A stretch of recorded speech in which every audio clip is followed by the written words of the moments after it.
Shalom, damai di hati.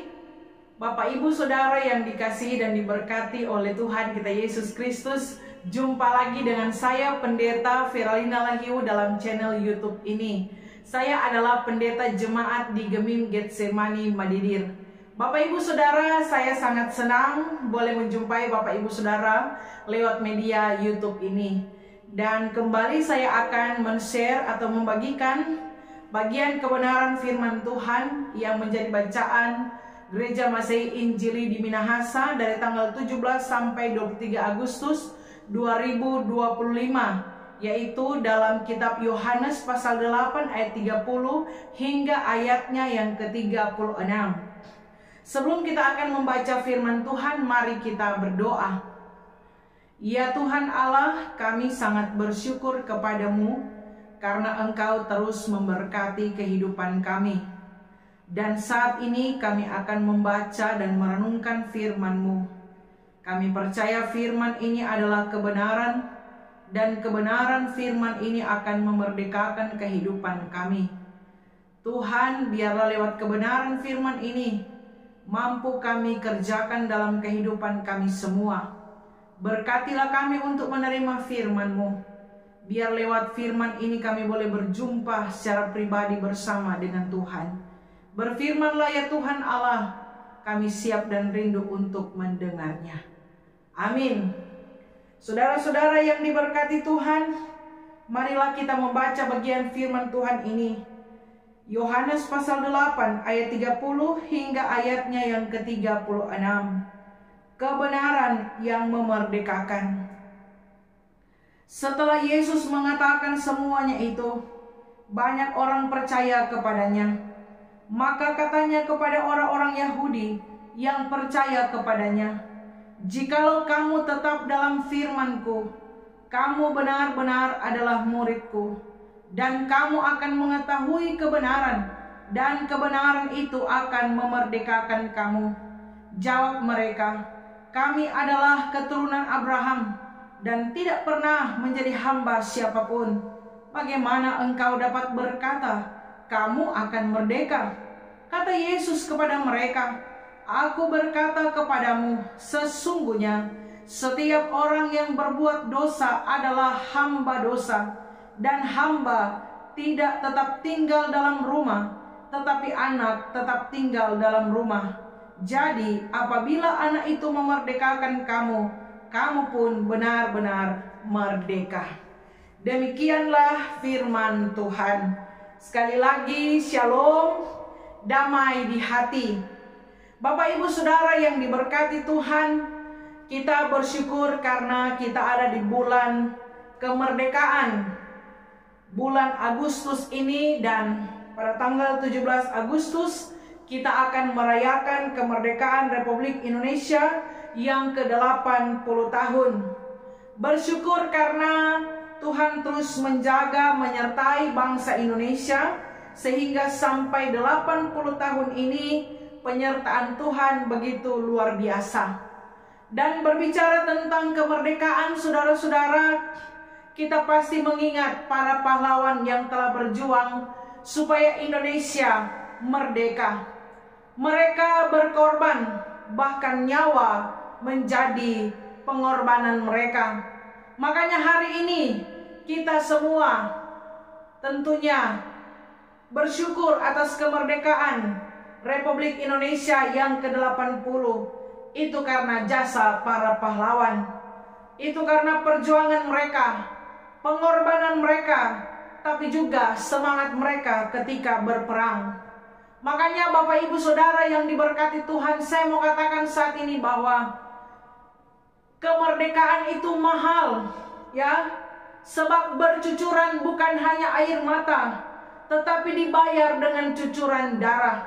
Sehingga saudara-saudara yang diberkati Tuhan, bagaimana kita sebagai rakyat yang ada di negara Indonesia ini untuk selalu menghargai kemerdekaan yang telah diperjuangkan oleh para pahlawan, dengan bagaimana kita hidup bersama sebagai satu bangsa, sebagai satu negara, untuk selalu hidup dalam kebersamaan, baku-baku baik, baku-baku tolong, baku-baku topang, supaya betul-betul kita menghargai kemerdekaan yang ada di Republik ini. Nah, Bapak Ibu Saudara yang diberkati oleh Tuhan kita Yesus Kristus, terkait dengan kemerdekaan, bagian firman yang kita baca ini pun berbicara tentang kemerdekaan. Kemerdekaan yang bagaimana yang dimaksudkan oleh firman Tuhan ini, saudara-saudara, ya. Bapak Ibu Saudara yang diberkati Tuhan, kalau kita mendengar kata merdeka, tentunya kita semua memahami, menurut Kamus Besar Bahasa Indonesia mengatakan bahwa merdeka adalah bebas. Merdeka berarti terlepas dari tuntutan. Merdeka berarti tidak bergantung pada orang atau pihak tertentu.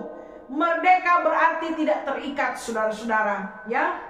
Jadi kita semua ini adalah orang-orang merdeka, karena bangsa kita sudah merdeka 80 tahun, saudara-saudara. Tapi bagian firman yang kita baca ini, yang dimaksudkan dengan kemerdekaan oleh firman Tuhan ini apa, saudara-saudara? Mari kita menelaah bersama bagian firman Tuhan dalam kitab Yohanes pasal 8 ayat 30 hingga ayatnya yang ke-36. Nah, saudara-saudara yang diberkati Tuhan, ayat 30 berkata demikian. Setelah Yesus mengatakan semuanya itu, banyak orang percaya kepadanya. Jadi saudara-saudara, apa yang dikatakan oleh Yesus? Tentunya dalam bagian firman sebelum ayat 30 ini, saudara-saudara, ya. Itu salah satunya kita bisa jumpai di ayat 24. Di situ dikatakan, karena itu tadi aku berkata kepadamu bahwa kamu akan mati dalam dosamu. Sebab jikalau kamu tidak percaya bahwa akulah Dia, kamu akan mati dalam dosamu. Nah, saudara-saudara, pertanyaan selanjutnya adalah, apakah banyak orang percaya tadi sungguh-sungguh percaya kepada Yesus? Kan dikatakan setelah Yesus mengatakan semuanya itu di ayat 24, salah satunya, saudara-saudara, firman Tuhan bilang banyak orang percaya kepadanya. Pertanyaan selanjutnya, ya, apakah ini banyak orang yang percaya kepada Yesus ini? Apakah mereka sungguh-sungguh percaya? Nah, ini jadi persoalan, saudara-saudara, ya. Sehingga di sini saya mau katakan bahwa pada dasarnya mereka itu tidak sungguh-sungguh percaya kepada Yesus. Karena itu bisa kita temukan dalam bagian firman ini. Ketika Yesus mengatakan hal demikian, maka ketika orang percaya ini percaya kepada Yesus, mereka harus tinggal dalam Tuhan, ya. Tapi mereka di situ ada terjadi perbantahannya, saudara-saudara, dalam bagian Alkitab yang kita baca ini. Yesus mengatakan kepada mereka, maka katanya kepada orang-orang Yahudi yang percaya kepadanya, jikalau kamu tetap dalam firman-Ku, kamu benar-benar adalah murid-Ku. Jadi saudara-saudara yang diberkati Tuhan, itu tadi, apakah mereka ini sungguh-sungguh percaya kepada Yesus? Karena orang percaya akan tinggal di dalam firman. Makanya saudara-saudara, dalam perjalanan kehidupan kita pun sebagai orang percaya, ya, sama dengan orang, hanya untung disebut orang percaya, tapi tidak sungguh-sungguh percaya. Karena banyak orang percaya, mengaku orang percaya, hanya suka dengan firman tetapi tidak menghidupi firman, saudara. Ya, banyak orang gereja dengar firman tetapi tidak hidup sesuai dengan orang yang hidup dalam persekutuan yang ada. Makanya Bapak Ibu Saudara, Yesus berkata kepada orang-orang Yahudi itu, jikalau kamu tetap dalam firman-Ku, kamu benar-benar adalah murid-Ku. Menjadi orang percaya itu sangat baik, tetapi ada hal yang harus dilakukan setelah menjadi orang percaya, saudara. Bukan berarti ketika menjadi percaya dan kita sudah tidak bisa dan kita tidak melakukan apa-apa, ya. Tetapi menjadi orang percaya ada hal juga yang harus kita lakukan ketika kita hidup sebagai orang percaya. Makanya tidak hanya berhenti sampai dipercaya, ya, tidak hanya berhenti sebagai orang percaya, tapi ada hal yang harus dilakukan, ada hal yang harus dikerjakan. Yesus menguji orang-orang Yahudi ini kalau mereka sungguh-sungguh percaya. Maka kalau mereka sungguh-sungguh percaya, Yesus katakan tetap akan berada di dalam firman. Makanya Bapak Ibu Saudara yang diberkati Tuhan, kita yang disebut sebagai orang percaya, kalau kita sungguh-sungguh percaya kepada Tuhan, maka Alkitab bilang harus tinggal di dalam firman. Ini pesan firman Tuhan yang pertama. Tinggal di dalam firman. Kata tinggal, ya, itu saudara-saudara dalam ayat ini dikatakan, jikalau kamu tetap dalam firman-Ku, kamu benar-benar adalah murid-Ku. Jadi kata dalam teks ini dipakai kata tetap, ya. Tetap itu dalam bahasa Yunani meno, artinya menetap atau bermakna tinggal, berdiam, ya, bertekun, bertahan. Jadi tinggal di dalam firman, bertahan di dalam firman, bertekun di dalam firman, berdiam di dalam firman, ya, kemana-mana saudara, ya. Itu orang kalau sungguh-sungguh percaya, dia akan tinggal di dalam firman. Jadi lebih dari sekedar mendengar firman, lebih dari sekedar menerima firman, ya. Kan kalau orang dengar firman, terima firmannya cukup sampai situ saudara. Tetapi kita harus melakukan firman itu dalam kehidupan kita. Makanya tinggal di dalam firman ini berarti apa? Kita harus konsisten menghidupi firman itu. Karena setelah mendengar firman, apakah kita tetap dalam firman atau keluar dari firman, saudara-saudara? Itu tadi yang saya katakan, saudara. Ada banyak orang hanya suka dengar firman, tetapi tidak mau melakukan firman. Kalau orang percaya, orang Kristen sejati, benar-benar murid sejati, maka dia akan tinggal di dalam firman. Artinya apa? Dia akan konsisten hidup di dalam firman, konsisten menghidupi firman. Nah, saudara yang diberkati Tuhan, saat ini jangan sampai ada orang Kristen yang hanya suka ke gereja dengar firman, tapi pulang gereja tidak melakukan firman.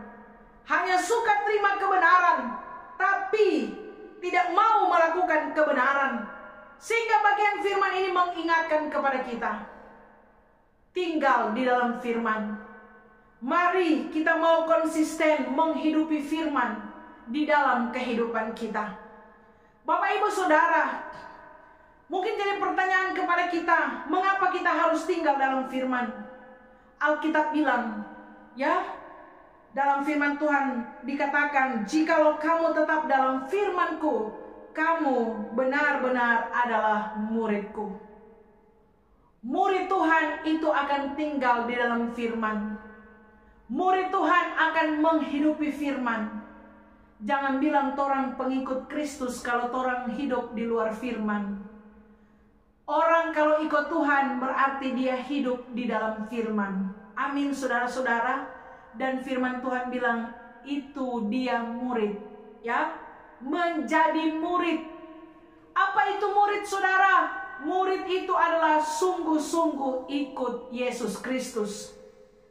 Nah, Bapak Ibu Saudara, jadi pertanyaan bagi kita, apakah orang semua ini, orang Kristen ini betul-betul jadi murid? Atau orang ini hanya sebagai penggemar saja? Ya, ini yang jadi pertanyaan yang menantang kita, apakah betul-betul orang ini jadi murid? Atau orang hanya sekedar mengidolakan Yesus dalam kehidupan kita, saudara-saudara? Karena ternyata, Bapak Ibu Saudara, tidak semua orang Kristen adalah murid Kristus. Ini bahaya ini. Makanya John Stott pernah mengatakan begini, saudara, kekristenan hanya meluas, tapi tidak mengakar. Ya, makanya banyak orang hanya sekedar ikut-ikutan, tapi tidak pernah menjadi pengikut Kristus. Saudara yang diberkati oleh Tuhan kita Yesus Kristus, menjadi murid berarti mengikuti Dia. Yesus di depan dan kita ikuti, saudara. Ya, kalau Yesus ke kiri, torang ke kiri. Kalau Yesus ke kanan, torang ke kanan. Kalau Yesus maju, orang maju. Kalau Yesus berhenti, orang berhenti, saudara-saudara ya. Bukan Yesus ke kiri, orang ke kanan. Nah, itu atur diri sendiri. Sehingga Bapak Ibu Saudara yang diberkati Tuhan, janganlah orang jadi orang Kristen yang hanya ikut-ikutan. Tapi orang menjadi pengikut Kristus yang setia di dalam kehidupan kita. Jadilah orang Kristen yang betul-betul mengakar ya kepada Kristus dalam kehidupan kita sebagai orang percaya. Makanya saudara yang diberkati Tuhan, Yesus pernah berkata begini, karena itu pergilah, jadikanlah semua bangsa muridku. Artinya apa?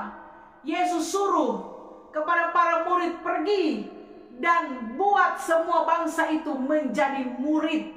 Ya, jadi fokus Yesus itu kepada setiap orang percaya untuk menjadi murid. Jangan cuma sekedar ikut-ikutan. Dong bilang ikut rame. Dong bilang daripada ikut mata lebar ikut rame. Ikut Tuhan kan ikut rame, saudara-saudara. Itu panggilan iman kita. Sehingga kalau ikut Tuhan, ikut sungguh-sungguh, orang betul-betul menjadi murid Kristus dalam kehidupan kita. Dan orang semua kalau jadi murid, ya, itu murid itu menetap. Makanya penting jadi murid, ya. Makanya kenapa banyak jaga lari-lari, karena orang bukan murid, saudara. Orang cuma penggemar, ya. Orang cuma ikut-ikutan. Kalau murid itu menetap, itu murid, saudara. Makanya sangat penting ya, khusus bagi pelayanan pemuda dan remaja, kalau boleh fokus di pemuridan. Kenapa? Karena ada banyak yang lari, ya. Banyak yang lari dari pelayanan, banyak yang lari, saudara. Anak-anak muda, banyak yang menyangkal Tuhan, membelakangi Tuhan karena tidak jadi murid. Betapa penting proses pemuridan itu sebagai seorang anak-anak muda dalam kehidupan yang ada. Karena kalau murid, dia akan tetap tinggalnya, mau lari dia, saudara. Itu kalau murid, ya. Sehingga Bapak Ibu Saudara yang diberkati Tuhan, biarlah dalam kehidupan kita sebagai orang percaya, sebagai orang Kristen, orang betul-betul menjadi murid Kristus. Orang akan tetap tinggal di dalam firman dan terus menghidupi firman dalam kehidupan kita. Tinggal dalam firman supaya apa? Apakah supaya banyak doi, saudara? Apa kita bilang tinggal dalam firman supaya kaya raya? Enggak, saudara. Tapi Alkitab bilang apa? Kamu tinggal dalam firman supaya kamu menjadi muridku. Dan apa? Dan kamu akan mengetahui kebenaran. Saudara yang diberkati Tuhan, kan kalau orang tinggal dalam kebenaran, kalau orang tinggal dalam firman, kan firman itu adalah kebenaran. Jadi otomatis orang akan tahu kebenaran, saudara. Tetapi kenapa dikatakan akan mengetahui kebenaran? Ya, maksudnya apa? Dalam bagian yang kita baca ini, ternyata saudara yang diberkati Tuhan, ini bukan pengetahuan secara intelektual, secara akal, bukan, saudara, ya. Tetapi kamu akan mengetahui kebenaran. Artinya apa? Orang kalau tinggal dalam firman, ya, menjadi murid Kristus, dia akan mengetahui kebenaran. Mengetahui kebenaran artinya apa? Kata mengetahui itu dalam teks Yunani disebut ginosko. Itu artinya mengenal, mengakui, mengalami. Artinya apa? Dia ini menunjuk pada personal, ya. Jadi mengenal personal, saudara. Ini mengetahui, ini mengenal personal. Dan mengetahui kebenaran, kata kebenaran ini merujuk kepada Yesus Kristus. Sehingga mengetahui kebenaran berarti mengalami secara personal pribadi Yesus di dalam kehidupan kita. Itu artinya mengetahui kebenaran. Jadi orang yang tinggal di dalam firman, menjadi murid Kristus, akan mengetahui kebenaran. Artinya mengalami secara personal pribadi Yesus Kristus di dalam kehidupan kita. Bapak Ibu Saudara yang diberkati Tuhan, kalau kita menetap dalam firman, konsisten menghidupi firman, maka kita akan mengalami kuasa Allah di dalam kehidupan kita. Itu yang orang selalu bilang, mengalami Tuhan. Ada pengalaman-pengalaman iman bersama dengan Tuhan, saudara. Ini step-stepnya, saudara. Kita akan mengalami mujizatnya, kita akan mengalami kuasanya, kita akan mengalami penyertaan Tuhan di dalam kehidupan kita.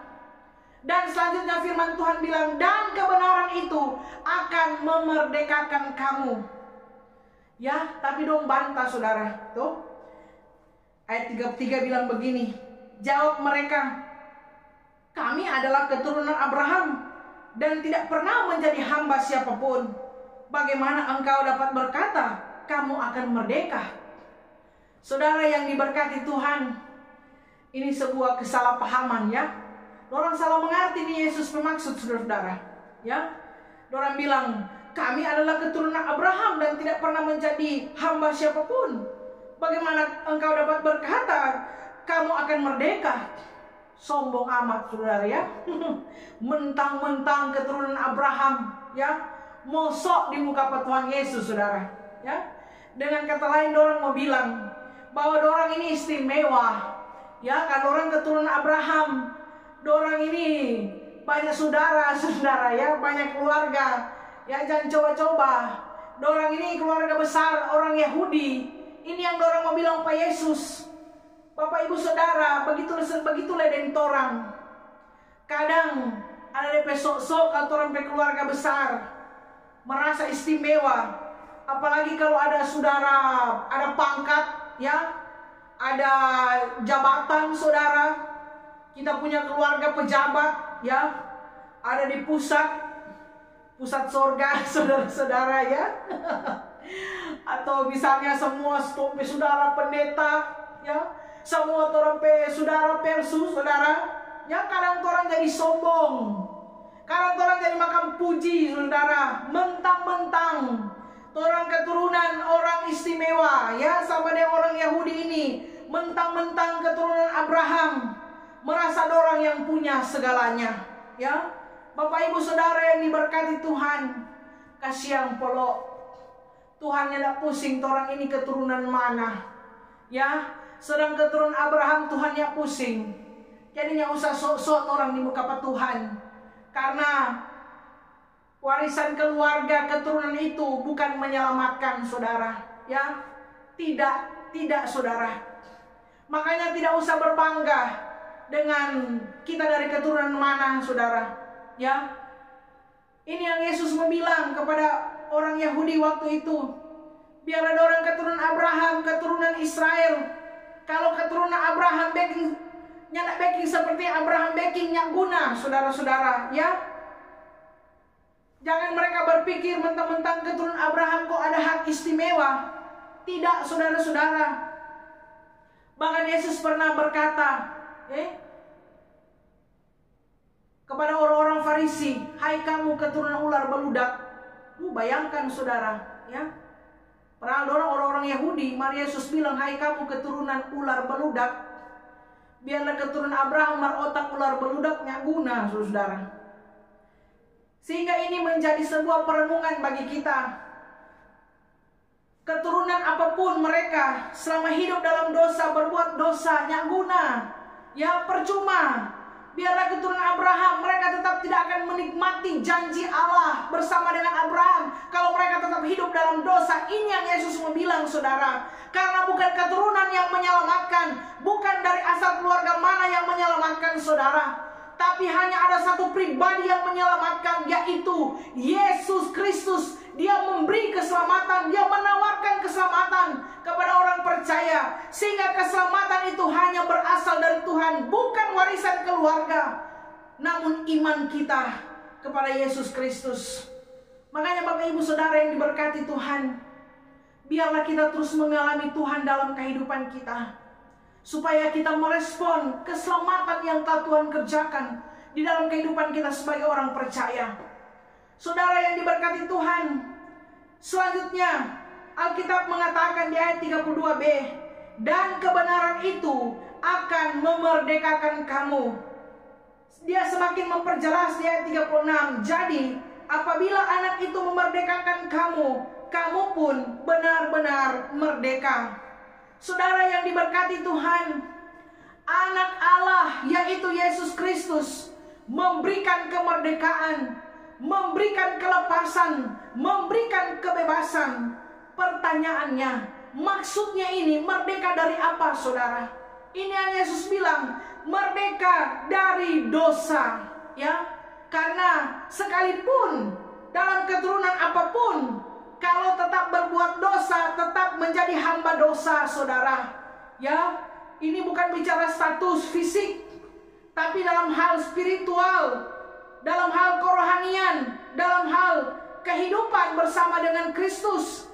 Sehingga ini mengingatkan kita sebagai orang percaya, jangan sampai, saudara, kita menyalahgunakan kebebasan, kemerdekaan yang Tuhan berikan bagi kita. Tuhan sudah menebus kita dari dosa, sehingga kita telah terbebas dari ikatan dosa. Kita telah terlepas dari belenggu dosa. Tapi jangan sampai kita dibius oleh kamu bebas melakukan apapun, atau kamu bebas making dosa apapun. Bukan, saudara-saudara. Itu adalah kebebasan palsu. Tetapi kebebasan yang dimaksudkan adalah kita bebas hidup sesuai dengan kehendak Tuhan. Kristus sudah datang menghancurkan kuasa dosa itu. Tuhan Yesus sudah memberi kemerdekaan. Dan itu bukan hasil dari perjuangan manusia, tapi itu adalah anugerah dari Tuhan. Ketika kita telah diselamatkan, telah ditebus dari dosa, sehingga menikmati kemerdekaan dalam kehidupan kita. Saudara yang diberkati Tuhan, makanya firman Tuhan mengingatkan kepada kita, jangan menjadi hamba dosa, ya.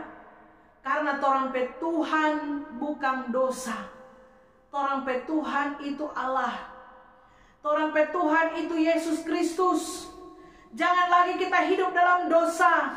Jangan tunduk pada dosa. Masakan hanya karena sampah dosa ini kita melukai hati Tuhan, saudara. Jangan, ya. Kalau orang tahu itu berdosa, makanya orang kalau tinggal dalam firman, dia berdosa, saudara. Orang kalau keluar dari firman itu berdosa. Tidak sesuai lagi dengan firman, ya. Makanya jangan jadi hamba dosa, jangan jadi budak dosa. Kalau orang nggak bisa baking itu, saudara, berarti orang diperbudak, ya. Orang harus melakukan kehendak Tuhan. Makanya seharusnya kalau kita sudah menerima kemerdekaan lewat pengorbanan Kristus di kayu salib, kita mengalami kebebasan dari dosa, tidak terikat lagi pada dosa. Seharusnya dosa menjadi tidak menarik di mata kita, saudara, karena kita telah melihat keindahan Injil Yesus Kristus di dalam kehidupan kita. Semakin kita mengenal Allah, semakin kita mengetahui apa kehendak Allah, dan semakin kita memuliakan Dia dalam kehidupan kita sebagai orang percaya. Makanya bagian firman step by step yang sudah saya sampaikan itu begitu penting. Bagaimana kita sebagai orang percaya tidak hanya berhenti menjadi orang percaya, tetap tidak hanya sekedar menjadi orang percaya, tetapi sungguh-sungguh menjadi orang percaya yang mengikut Kristus, menjadi murid Tuhan, menetap dan tinggal dalam firman, supaya kita mengenal dan mengalami Tuhan dalam kehidupan kita, dan kita melakukan apa yang menjadi kehendak Tuhan. Bapak, Ibu, Saudara, di HUT Proklamasi Kemerdekaan Republik Indonesia yang ke-80 tahun ini, kita tidak hanya mengisi kemerdekaan dengan melakukan hal-hal baik, tetapi kita juga harus menghidupi kemerdekaan sebagai murid Kristus. Sehingga saudara yang diberkati Tuhan, biarlah kemerdekaan yang kita alami di Republik ini pun akan terus kita wujud nyatakan dalam kehidupan kebersamaan yang ada. Tapi kemerdekaan yang kita alami dalam Kristus, ketika Kristus telah menebus kita dari dosa, akan mampu kita nyatakan lewat perbuatan hidup kita untuk selalu memuliakan nama Tuhan. Merdeka. Tuhan Yesus memberkati firman-Nya. Amin. Jangan lupa saudara-saudara untuk selalu mendukung channel Pendeta Firaun Lehiwu. Tuhan Yesus memberkati kita semua. Mari berdoa. Terima kasih untuk firman-Mu Tuhan. Firman-Mu memberkati kami di saat ini. Biarlah kebenaran firman ini akan terus menguatkan dan kami mampu menghidupi firman-Mu dalam kehidupan kami. Semua yang sudah mendengarkan firman ini, terberkatilah kehidupan mereka semua. Dalam nama Tuhan Yesus kami berdoa kepadamu. Haleluya. Amin. Saudara-saudara yang diberkati Tuhan, sampai jumpa kembali dalam bagian perenungan firman di minggu yang akan datang. Terus dukung channel Pendeta Feralina Lahibu. Jangan lupa subscribe, jangan lupa tekan tombol lonceng, dan jangan lupa tulis-tulis komentar-komentar yang baik, positif, dan bagikanlah video ini supaya ketika saudara-saudara diberkati pun banyak orang diberkati oleh Tuhan. Tuhan Yesus menyertai kita semua. Shalom, damai di hati.